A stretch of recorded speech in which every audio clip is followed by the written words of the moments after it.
We talk a lot about China when we talk about the world, and what I want to do is I want to take us in a little bit of a different path as we open up this amazing discussion overall. So China is a very exciting place, but one of the best startup gatherings I've been to in the last year was last December.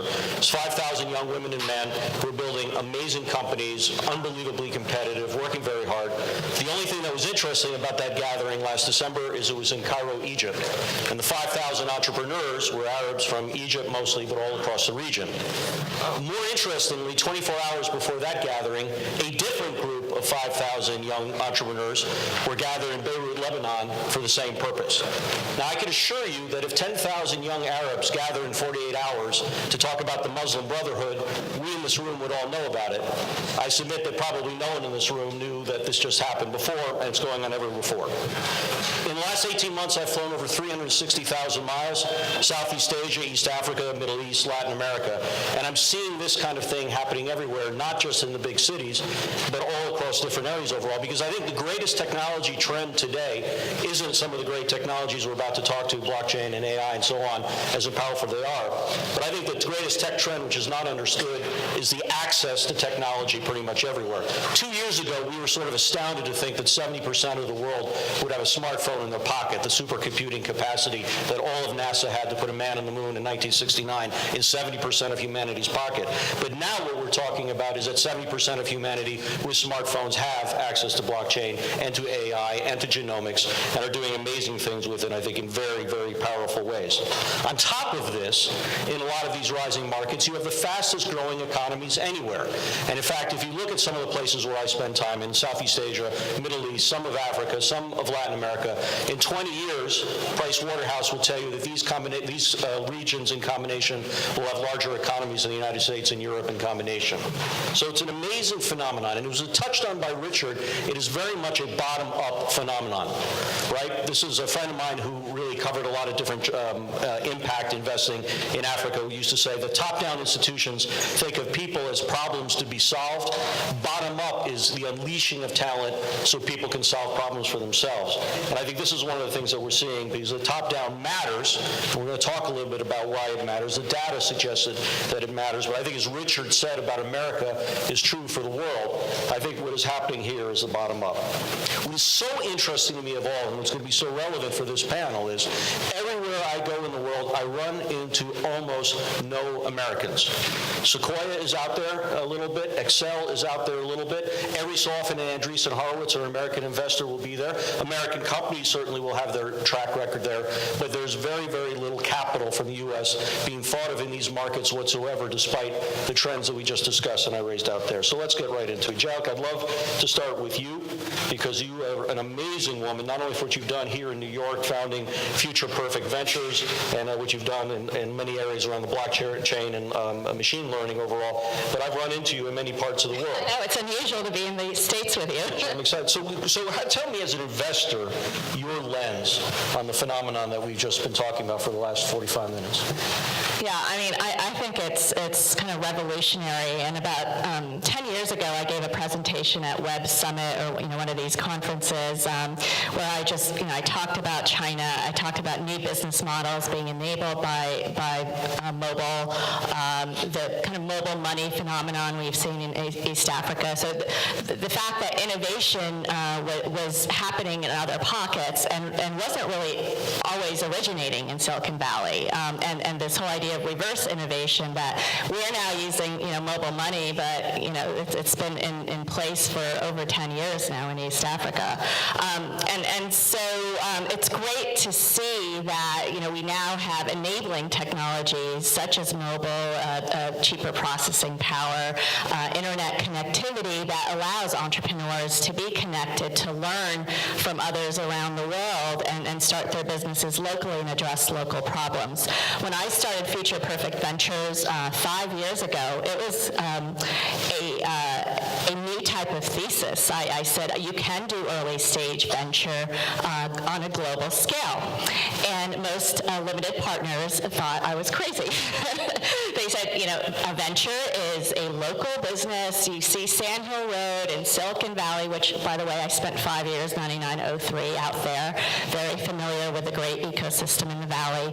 But I felt like things were changing, and VC was not really changing with the times, and I was uniquely positioned. I was born in Nairobi. I'm Indian. I've lived all over the world. I have networks all over the world. Most VCs didn't have that, so I thought I'm the person to do this.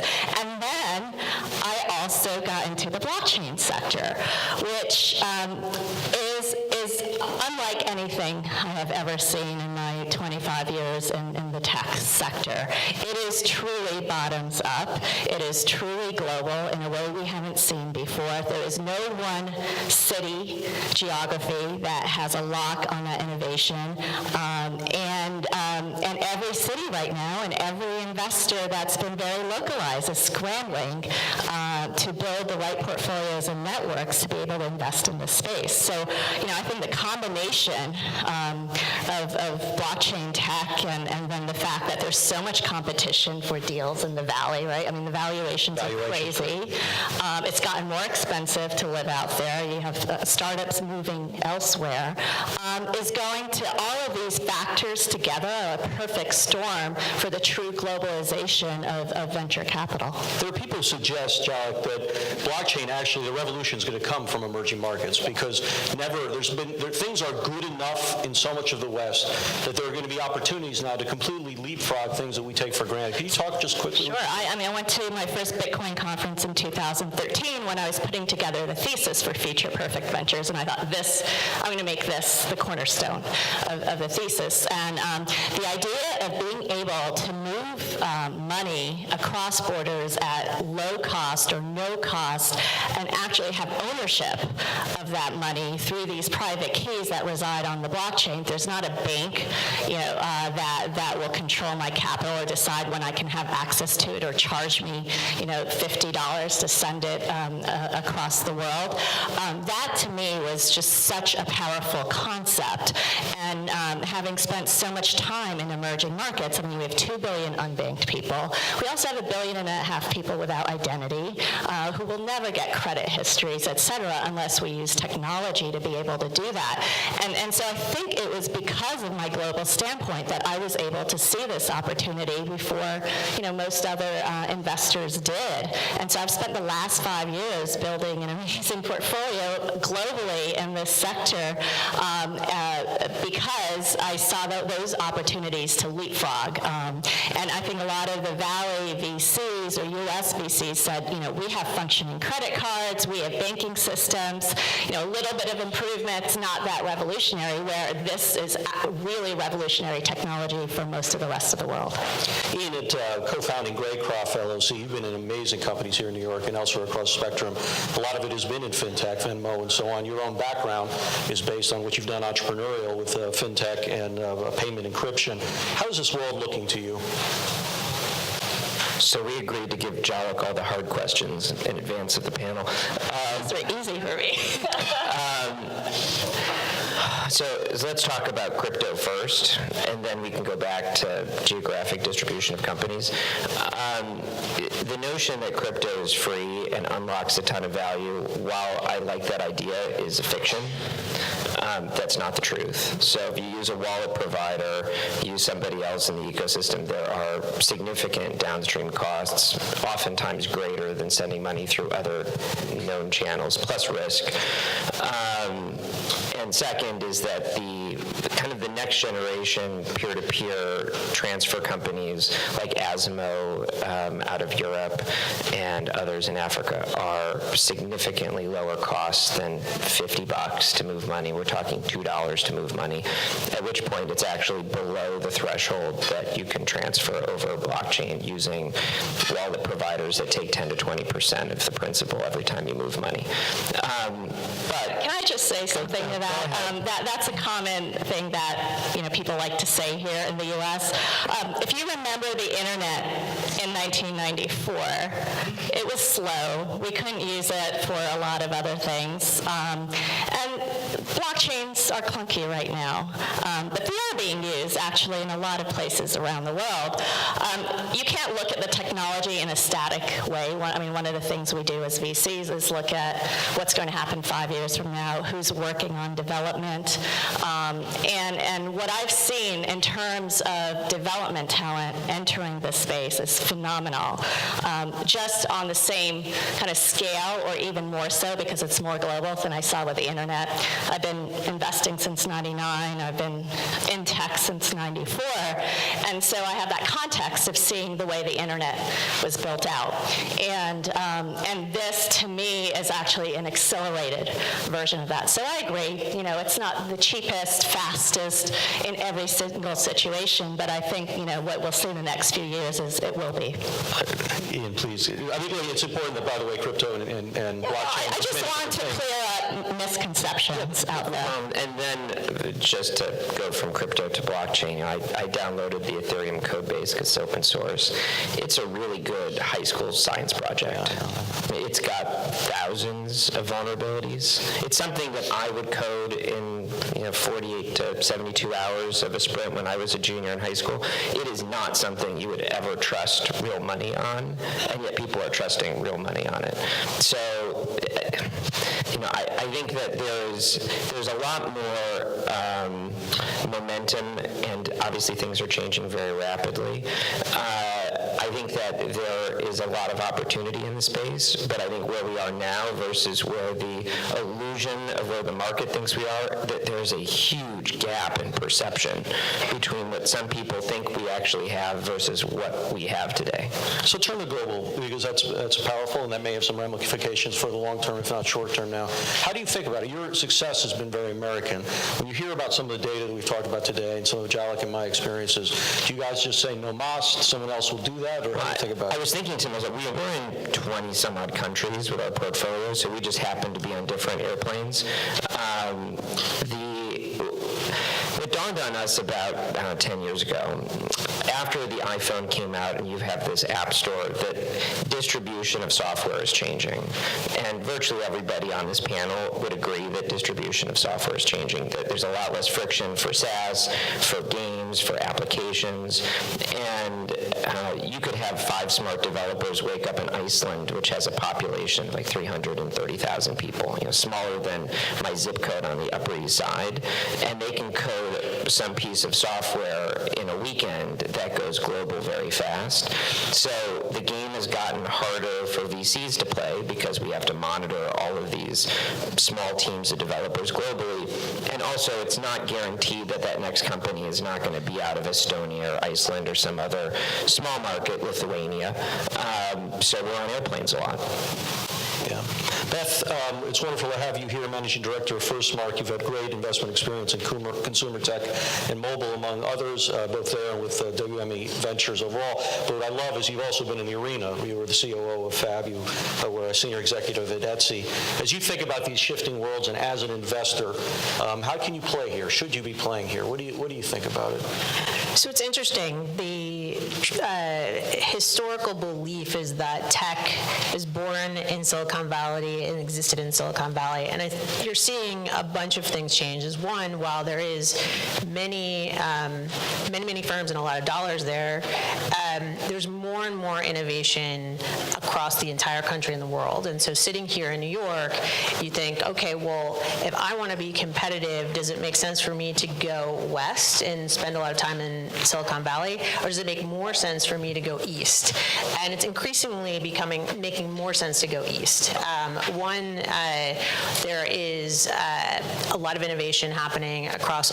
If you take the closest going east in Europe, that's almost the same plane flight as going west, and lots of pockets of innovation there.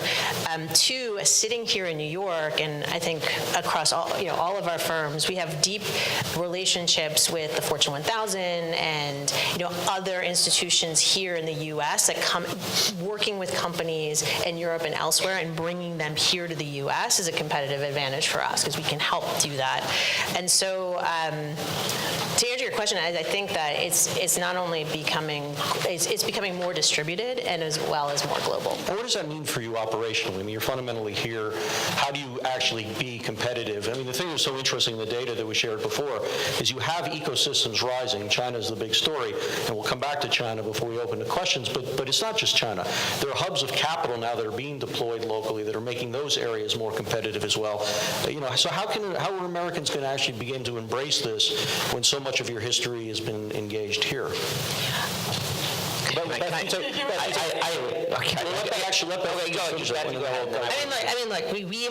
We've developed expertise here, which I think in some ways the rest of the world has not been able to capture. Going in there and being able to partner with entrepreneurs and people in these other markets to help them learn what we've learned here, as well as for us learning what they're developing there. So I think it's a two-way street. And I think, frankly, a lot of Americans miss that. I think there's a lot of things about Americans show up and trying to make companies do it the American way. I had a bunch of Southeast Asian entrepreneurs tell me, you guys show up and try to make us Silicon Valley companies. By the way, when China shows up, they're trying to make us Southeast Asian companies. They're not trying to shift some of the different dynamics, which there is a co-authorship on. And you were going to say, I'm sorry.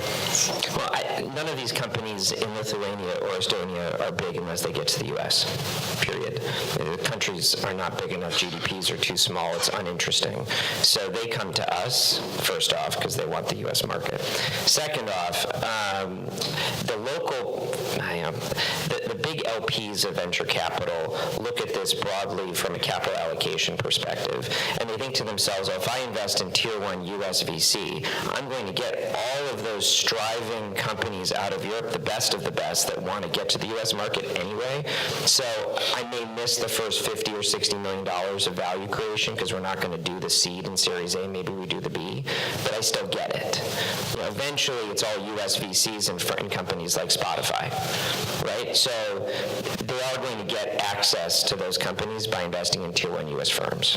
I want to come back to that because I think it's a very important point. Beth, were you just going to add something? I think over time, though, it's going to become more competitive. I mean, sitting here as New York-based VCs, 5 years ago, you'd see everything at the seed stage, and now you have, more than you can count number of large VC firms flying from the West Coast in Europe here, courting them before they even raise that Series seed. So I think we have a competitive advantage today, but that competitive advantage is going to shrink.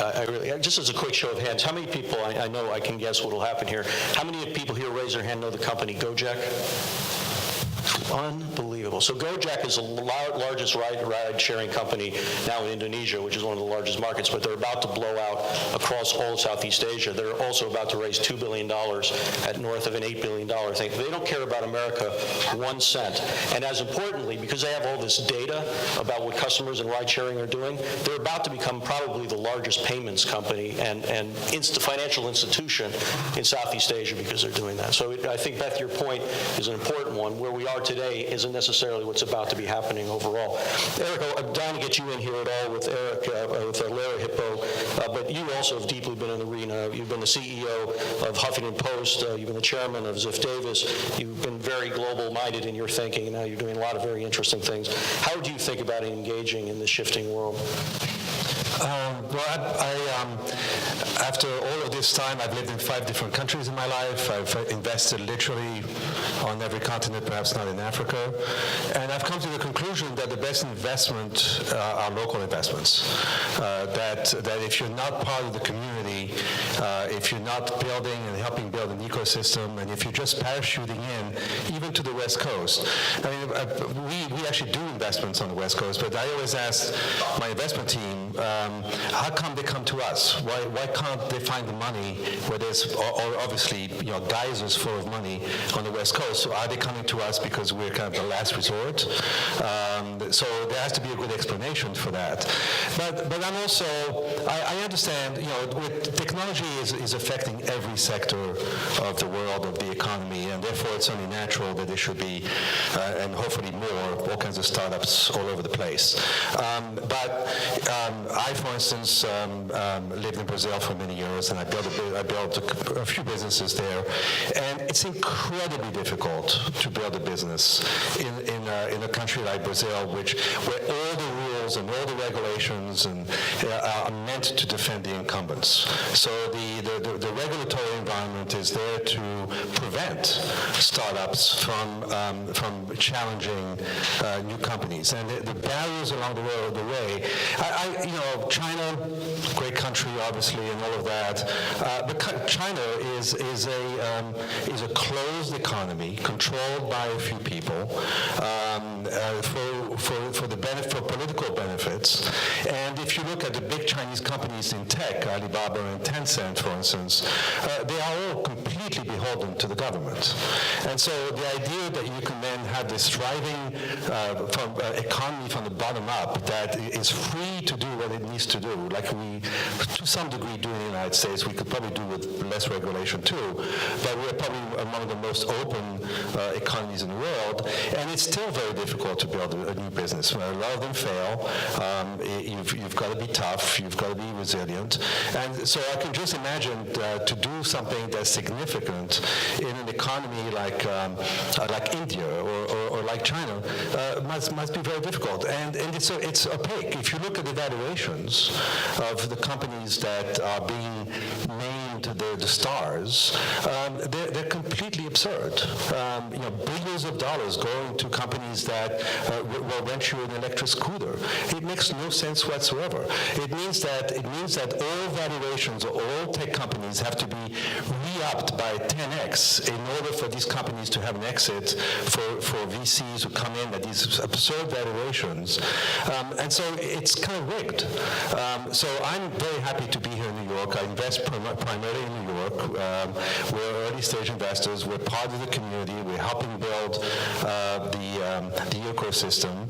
And I used to travel like you. And I remember one day I received my American Airlines card that said 4 million miles, and I said, this is insane. And so I feel a lot better. But not to say that there's not great opportunities, but the challenges are really, really tough. You and Ian have both pulled on a string, which I think is very important, because when a lot of people think about VCs, they think about the decisions that these women and men are making, which is absolutely true. These are the folks who are on the line to make decisions to not only invest in, but really support and help entrepreneurs succeed. But in the background are the LPs, the people that we have to fundraise to convince them to put money in here. There was an LP that I spoke to who was extremely successful and very well known, highly globally minded. We were having a conversation a little bit like this, and they said, the hell with it. A little bit like you. I don't care what's happening in these markets, because in the end of the day, if I invest in the best American VC and those companies scale, they're going to be in these markets. It's like a Warren Buffett argument. I will be global. I will be in emerging markets because Facebook is in emerging markets or because Uber is in emerging markets. I don't have to play over there. Is that kind of what you're saying? And then I'd like you, Ian, to respond to that as well. But Eric, are you just sort of saying other people are going to do their stuff because it's their own thing?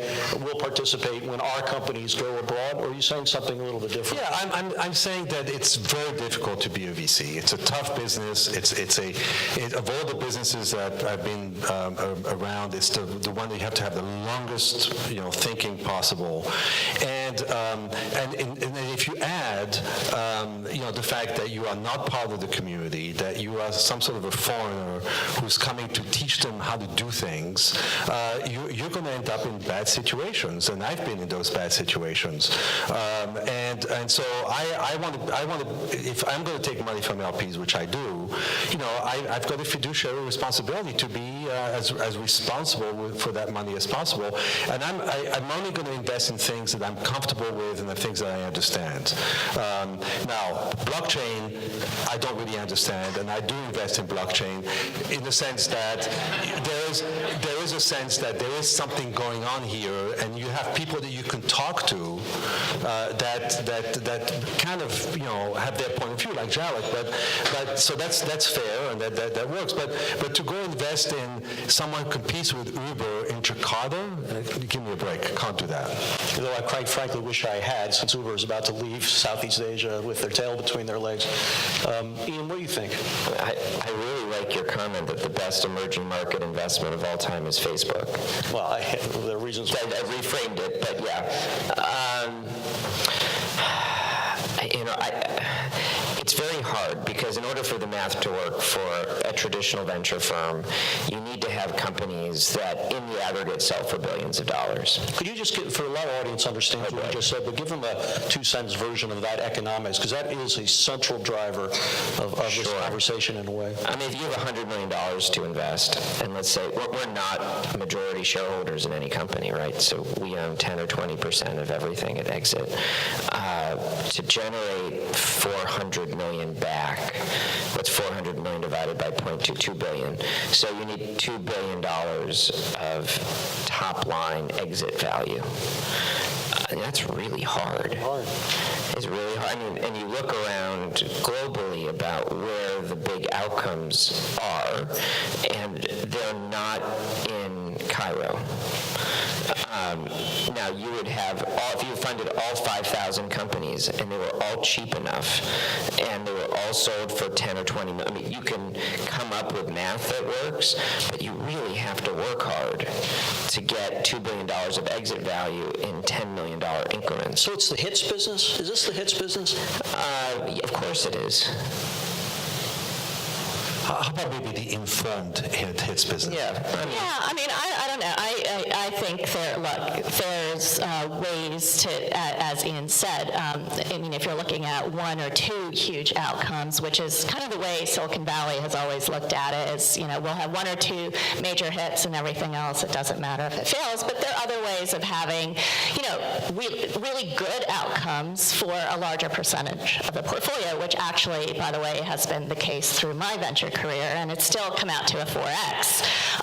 And so I think there are different ways of getting there, but if you're I agree that if you're looking at one or, you know, you're looking at one or two to be the home runs, and that's the only way to really, you know, return the fund, then there's a lot of pressure to do that, and I think that does inform the way in what you invest in.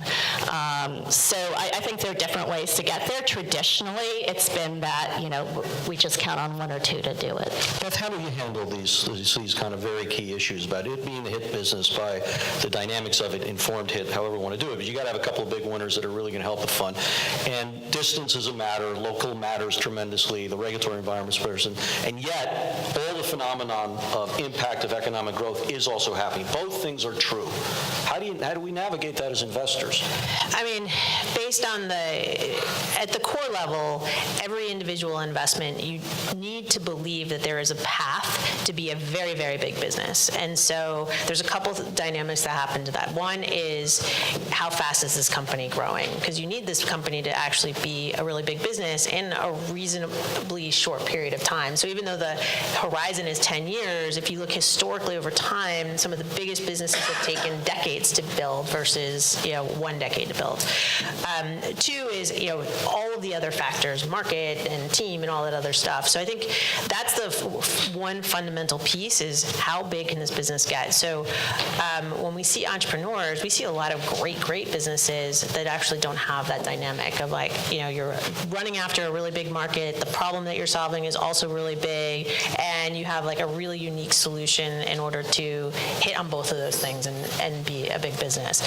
From the standpoint of global, I think this is becoming more and more important across every sector. So, you know, every e-commerce company out there is thinking about, how do I sell in other geographies? How do I do that in a way that's effective? Can I do it from here? We're seeing companies that are, you know, based in the U.S. trying to arbitrage the opportunities in China and elsewhere. And those kinds of, you know, the world is becoming smaller in that standpoint, and also entrepreneurs are understanding, in order to be a much bigger business, they need to be tapping into these markets. Let me just add that all of us are early stage or earlier stage investors, so we live with those companies for 7-10 years, sometimes whatever.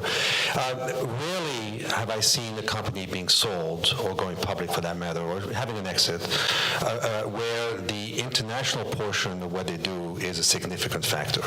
It's really what they do in the United States that really matters. Now, companies will go, often I have companies companies. Spotify's an exception. Well, there's always exceptions. I think Stripe will be an exception. Well, yes, or Facebook, but Facebook, when it went public, actually was mostly domestic. But there's always exceptions, for sure. I'm talking about the great majority of companies. And often we have companies that are 2 or 3 years old, and somebody comes along, or let's go to Germany, or let's go to Japan, or wherever they want to go.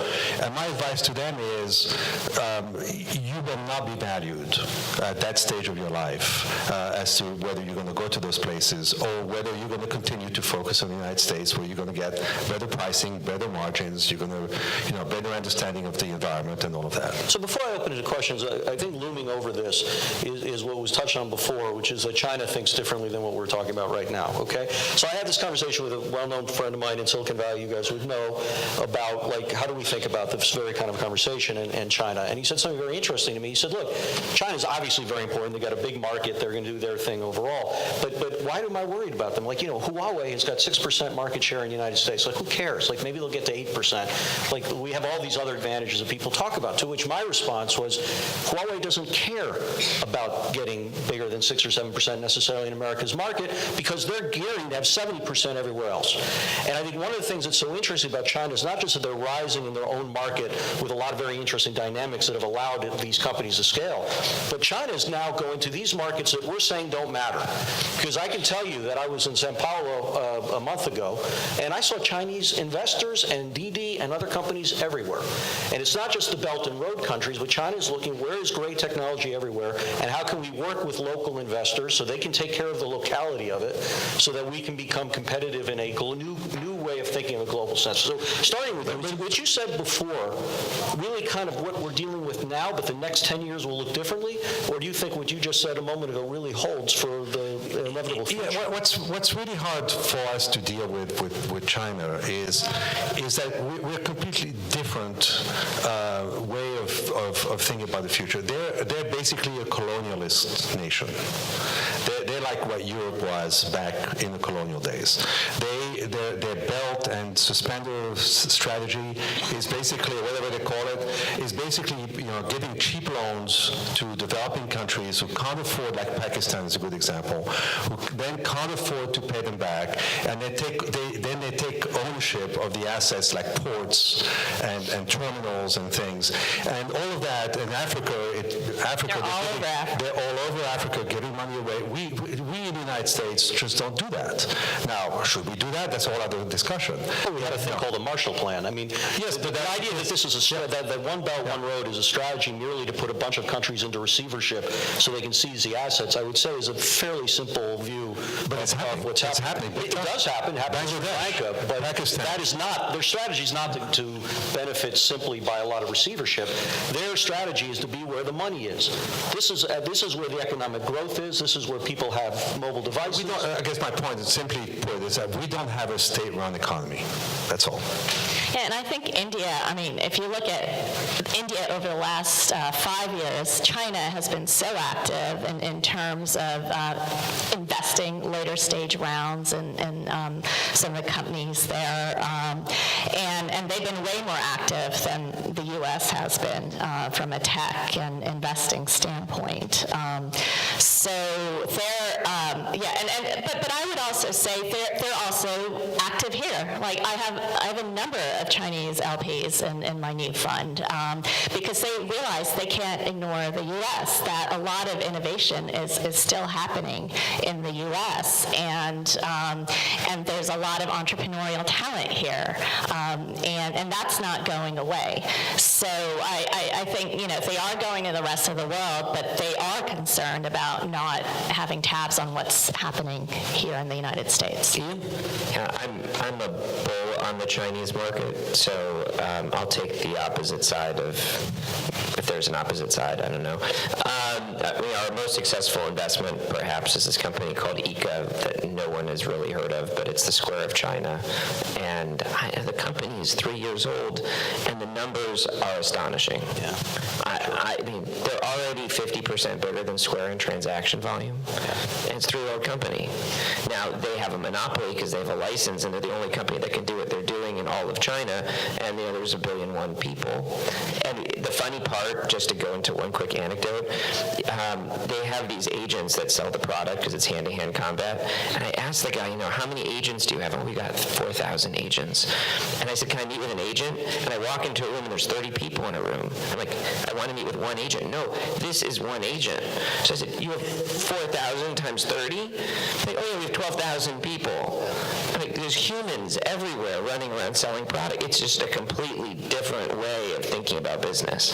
Beth, I'm going to give you the last word before I open it up to questions. One thing that I'll add, though, sometimes we think about China as this sort of big top-down central planning thing where the government says you will win and that's the end of it. A friend of mine who's a very good venture capitalist from West Coast who's done a fair amount in China came back in January and said to me, I will never invest in a facial recognition company in America again, ever. And I said, well, why? What did you see? And she said, I will tell you that, first of all, it's not one company being chosen. I saw 8 unbelievably well-funded companies who have, the talent is unbelievable. By the way, a lot of them came from America to come back home to do it. The talent was sine qua non to anybody else. The market size is everything that Ian just said. But the government will allow them access to data sets that governments in the West will never allow them to do it. And data sets is a sine qua non, of course, to facial recognition and data scientists, generally speaking. She said, at the end of the day, there'll be 6 or 8 mega companies, of which maybe 1 or 2 will win, and China's sitting back and saying, you duke it out. So we have to be a little bit careful, because sometimes we think in the way that China was acting 10 or 20 years ago, is you pick one and they win. And in fact, there are other very sophisticated dynamics to try to create some sense of competitive outcome that I think sometimes we don't fully appreciate. But I'm going to open up to questions in a second. Beth, anything you'd want to wrap us up with? No, I mean, the only thing I'd say is, look, especially as early stage investors, being open to those opportunities in China or in elsewhere, and also learning. So you see, I mean, just as we talked about, LPs and investors coming into the U.S. market to learn, like, we need to be doing more of that elsewhere. Do you have a favorite market outside of China, just out of curiosity, Beth, that you've seen? Or just anything that's inspired you. China becomes the easy one, India becomes the easy one. I'm just curious if you've seen anything else. I don't know. I'd say, outside, sort of maybe something a little more non-traditional and something that's closer to home here is probably the emerging tech ecosystem in Berlin. There's a lot of innovation and a lot of people it's sort of become a magnet for people to come and sort of do new things. Let me, on that subject, we've become big investors in Toronto. We actually have companies in Montreal and Vancouver as well. Very exciting. And it's a very exciting market. And I would say about half the people that we invest in are Canadians, and the other half are people who should have come to the United States. But because we denied them a visa, stupidly enough, we've sent them to Canada. Now, luckily for us, it's still closed, so we can still invest. But it just shows you the short-sightedness and stupidity of our immigration laws. Yeah, this was touched on before, and then someone in Singapore, one of the top people in the government there, said to me, the best thing that's happened for China's AI industry is your immigration policy. And I think it makes the point that you did. I thought you might say one thing before we open it up. Did you have one more? Oh, yeah, no, I agree. I mean, if you look at government policies, and China just banned crypto about a year ago, and so Singapore benefited from that. And now, if they're rethinking it, they're trying to figure out how do we open it back up to get the talent back in. And so I think that policy is so important, and more jurisdictions are starting to realize that. We have time for a couple of questions. If anyone would want to engage in this amazing conversation, take a microphone. Otherwise, I have more questions. Please. So what about broadening your lens and thinking about not just VC investors, because you do have kind of that home run strategy, but looking at the large population of angels, archangels, family offices that are participating in the market. What are they doing? Are they doing something different than what you're doing? Are they competing with you? They are investing in a totally different market segment. What do you think about that segment? Because that segment, as you have second-generation entrepreneurs coming up out of China or Israel, where they've made a lot of money, that becomes your natural community of individual investors, very wealthy individual investors who can compete actually at the level of seed-stage venture capital firms. So those are our people. We go around and convene groups and share everything, because at the end of the day, there's always a syndicate that comes together in every investment, and it ends up being it's not even tacit. You send deals to folks, they invest, they don't invest, they send you stuff, you invest or not. You're taking a lot of risk at seed stage investing, so nobody knows if this is going to be a home run or not. And it's important to have a big portfolio of those types of companies. So I think on the margin, we go out and cultivate those relationships. There are certainly mega multi-billion-dollar family offices like Iconic, which is the family office of Mark Zuckerberg. They are very competitive with venture investors, but they are also writing $50 million checks into companies. So it's a different part of the ecosystem. Yeah, no, I would agree with that. We don't see family offices or large angels leading rounds, but they do. In every round that we do, there's some individual or some small family who add a very specific knowledge or domain understanding, and are very helpful. And like to Ian's point, they're a source of deals. I tell you, I've had family offices that I've met with. They want the deal, not the fund. All things being equal, they've convinced themselves, and often generationally, maybe it will be true. New generations coming in, they can actually pick deals as well as other people out there, and they'd rather go side by side. All things being equal, it's a very interesting dynamic globally.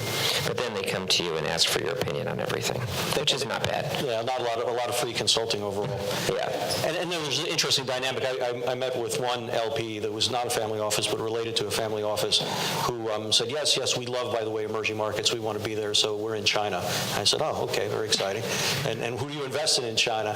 I pull on the string a little bit, and you find out it's Sequoia, China.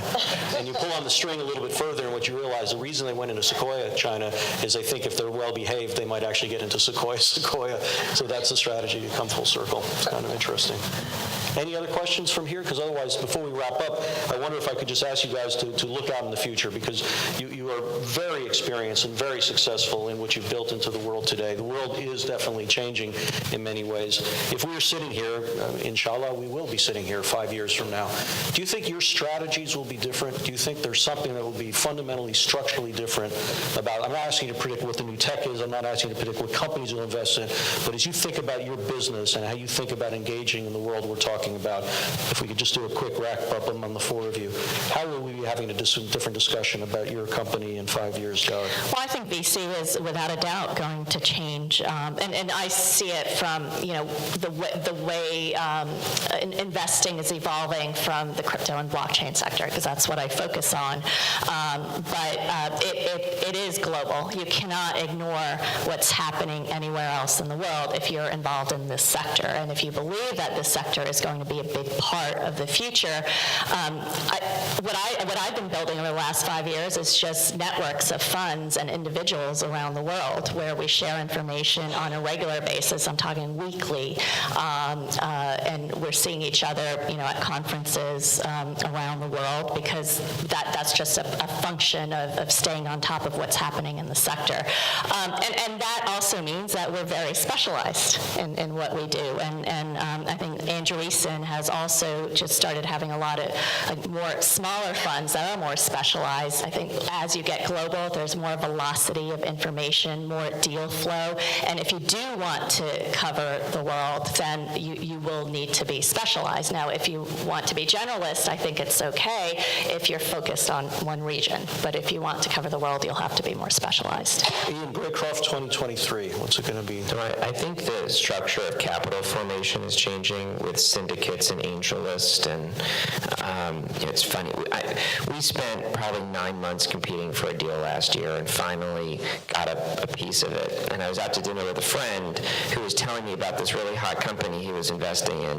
I said, what's the name of the company? He tells me the name of it. That's the same company that we just are reading a term sheet on, we spent 9 months getting to. He said, well, I've got a buddy, and he is an AngelList syndicate, and I've not told him, I'm not supposed to tell anybody, but I got in for $100,000. I said, oh, isn't that awesome? And I'm thinking to myself, this is just going to keep happening. So I think on the margin, it's really good because it increases financial inclusion for a lot of people who otherwise wouldn't have access to this asset class. I also think that there are increasingly the venture world is going to become more about what we offer the companies as people, because you can't just say, I sit on capital. Capital's a commodity. And we're spending a lot of time thinking through the implications of that for our brand and the services we provide to companies and how we source and maintain relationships.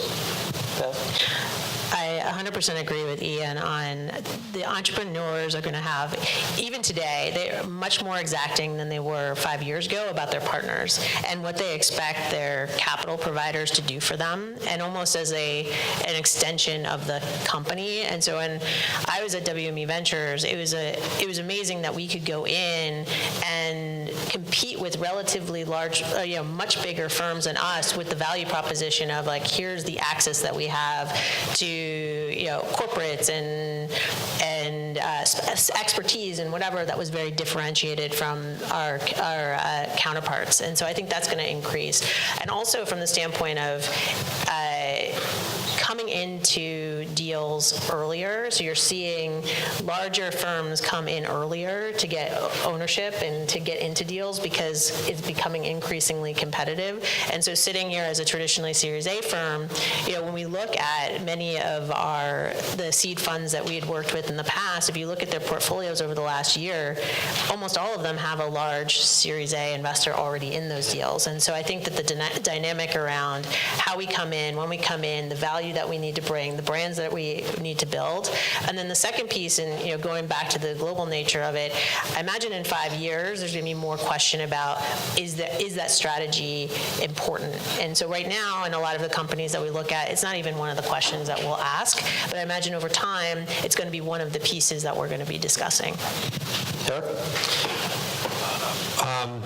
Well, I have partners, so they might decide over time to do things differently. But I think in 5 years, at least from my point of view, we want to continue to be very much rooted in New York City or New York, and maybe we'll annex Toronto to that, or whatever. But kind of in this area, and so it's very important for us to be really representative as a team as to what New York represents. And the fashionable word diversity, very important in the sense that that we don't feel right now that we are. If you think that a third of people in New York have not been born in the United States, such as myself, are we really into that community? If you think that we have 1.2 million students in our school system, public school system, and if you look at the demographics of those folks and the minorities, are we really being representative? Do we really understand what they're thinking and what new business ideas they may have? So we're going to try very hard to continue to not only have people on our team that represents those communities, but also that we outreach and that we do more things to bring those people along. And one of my biggest hopes, and I'm not quite sure how we're going to address that, is to have much more an impact on education. Education is the source of everything. We don't teach technology in our school system, so we're basically sacrificing a whole generation of kids who, I don't know how many engineering jobs that we're missing in the United States. Let's say it's in the millions. When we're not training people coming out of school to be capable of doing those jobs, it's a pity. We're trying to figure out what on the hopefully probably limited space. I don't know what can we do to help out. So being part of the community is really, to go back to what I was saying originally. To me, that's the essence of being a good investor. Is that all investing is local. So this has been a magnificent conversation. I think it's given a wonderful lens. I mean, people think money is sort of a cavalier thing. This is hard stuff. And you guys have offered us a tremendous lens on the difficulty of what your jobs is, how you're thinking about this. And it is a rapidly changing world, not just technology and globally. I think one of the takeaways from the first panel and this panel here that is very important is that global is mattering. That's we're going to see other dynamics before, but the dynamics to engage with them are not easy. And this idea idea of not being someone who just flies in, flies out, but has a keen sense of locality is important. What I want to leave as a final note to people here to suggest is that the next 5 years will not necessarily be like the last 5 years. Technology enables a facilitation of engagement that is different before, and there are very creative ways that one can engage local and powerful ways. One of the top venture capital funds in Silicon Valley now does not have an intention of necessarily opening an office, but what they are doing is they're aligning with one of the top 2 or 3 VC funds in a region who are blue chip, very local, huge heritages there. They bring pattern recognition from Silicon Valley. These folks bring pattern recognition from the game. There are ways to get very creative to engage in a world that is changing very, very rapidly, and I think very excitingly. Thank you for this. It's been wonderful.